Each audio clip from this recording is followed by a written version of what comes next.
दिनांक 15 एप्रिल 2025 रोजी 27 वर्षांची एक महिला सकाळी लवकर आपल्या शेताकडे निघाली. शेतामध्ये पोहोचल्यावर तिने आपल्या 22 वर्षांच्या पुतण्याला फोन केला आणि शेतामध्ये येण्यासाठी सांगितले. तो पुतण्या आपल्या काकूच्या मागोमाग शेतामध्ये पोहोचला. शेतामध्ये दुसरे कोणीही नव्हते, त्यामुळे तो पुतण्या आणि काकू हे दोघे बाजूला असलेल्या पिकामध्ये जाऊन एकमेकांसोबत शारीरिक संबंध बनवायला सुरुवात करतात. पण त्याचवेळी या दोघांमध्ये असं काही घडलं की त्या काकूच्या जागीच मृत्यू झाला आणि तो पुतण्या फरार झाला. नेमकं काय घडलं त्या शेतामध्ये त्या दिवशी आणि काय आहे संपूर्ण प्रकार जाणून घेऊया. पण त्या अगोदर जर तुम्ही आपल्या यूट्यूब चॅनलवर नवीन असाल तर सबस्क्राईब करा आणि हा व्हिडिओ शेवटपर्यंत बघा. तर नाशिकच्या वडगाव या ठिकाणी रेखा ही 28 वर्षीय विधवा महिला आपल्या सासू आणि सासऱ्यासोबत राहायची. रेखाचे लग्न 5 वर्षांपूर्वी झाले होते, पण तिच्या नव्याचा अपघात झाला आणि त्यात त्याचा मृत्यू झाला. रेखाला 2 वर्षांची एक मुलगी आहे आणि रेखा आपल्या सासू-सासऱ्यासोबत राहत होती. घरची परिस्थिती तेवढी चांगली नव्हती. त्यांच्याकडे भरपूर शेती आहे, त्यामुळे रेखा ही आपले शेत सांभाळण्याचे काम करायची. त्यांच्या आजूबाजूला त्यांची मोठ्या प्रमाणात भावकी देखील आहे आणि भावकीतलाच एक मुलगा, त्याचे नाव आहे राहुल. राहुल हा रेखावर अगोदरपासून प्रेम करायच्या कारण त्यांचे वय जवळपास सारखे होते. त्या कारणामुळे हे दोघेही एकमेकांकडे आकर्षित होऊ लागले होते. आता नव्याच्या मृत्यूनंतर रेखा ही खूप एकटी पडल्यासारखे वाटून घेत होती. त्यामुळे राहुल हा तिच्या जवळ जाण्याचा प्रयत्न करत होता.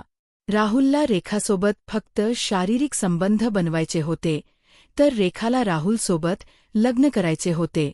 दोघांनीही हे विचार आपापल्या मनात ठेवले आणि दोघेही एकमेकांवर प्रेम करू लागले होते.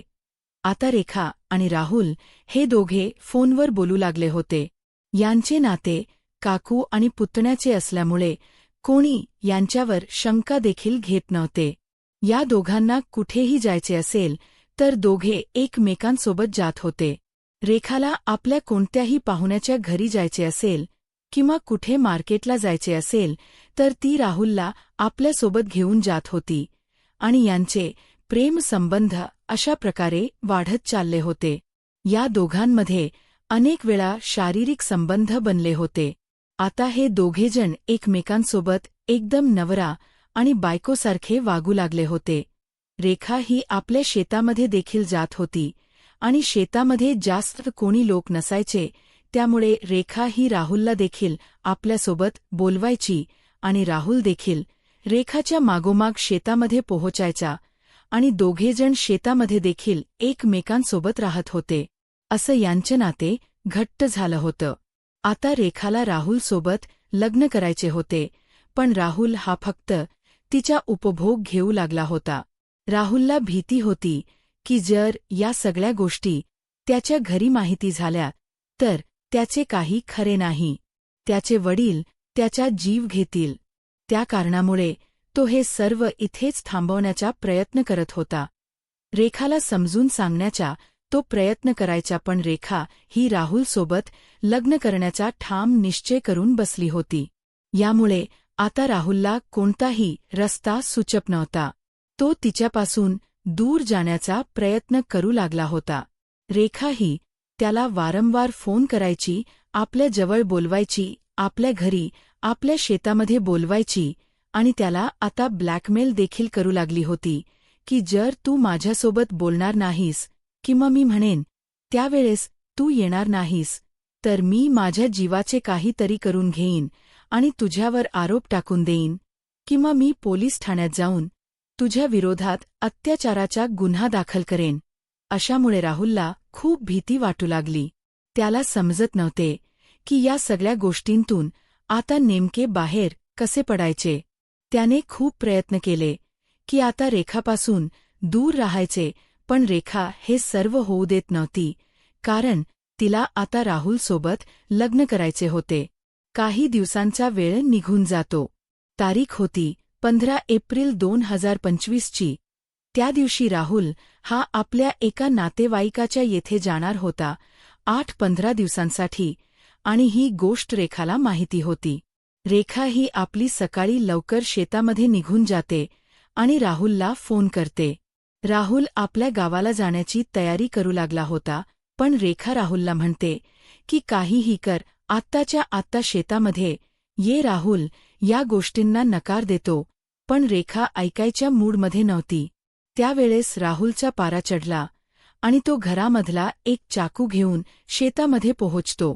शेतामध्ये गेल्यावर रेखा परत राहुलवर दबाव टाकू लागली होती की माझ्यासोबत लग्न करायचे काय झाले?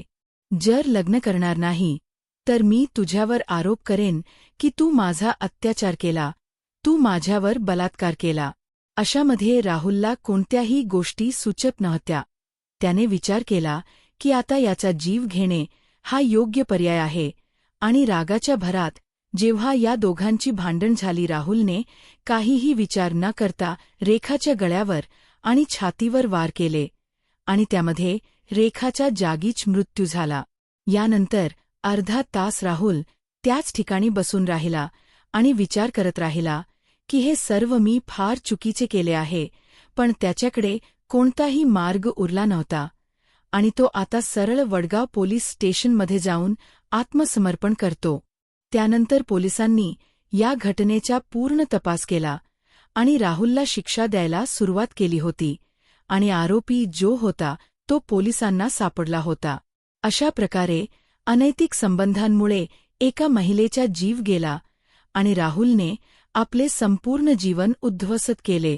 बाकी तुम्हाला या सर्व घटनेबद्दल काय वाटते कमेंटमध्ये नक्की सांगा. व्हिडिओ आवडला असेल तर लाईक करून चॅनलला सबस्क्राईब करा. भेटूया पुन्हा एकदा अशाच सत्य घटनांमध्ये.